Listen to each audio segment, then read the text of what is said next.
Well, good afternoon everyone.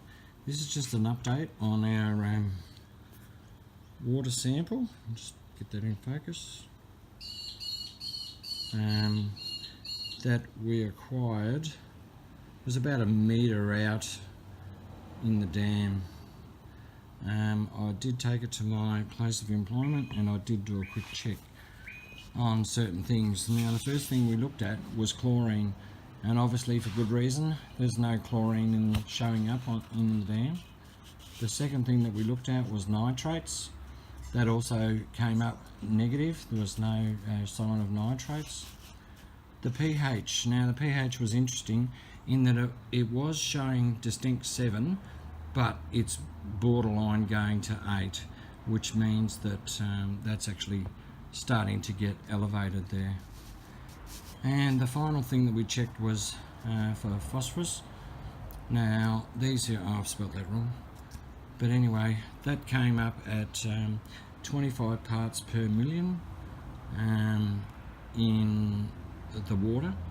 Now that was a bit of a shock in one sense, in that to actually get the phosphate, what you do here is you multiply your reading, which was 25 parts per million, you multiply it by 3 and you get the level for phosphate.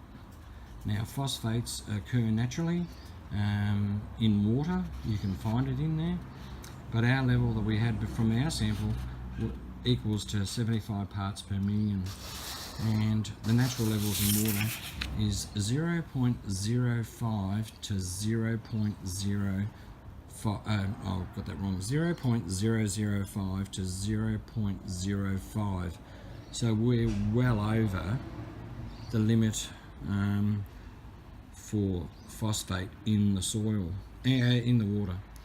Now this could be done high, elevated, for a number of reasons, and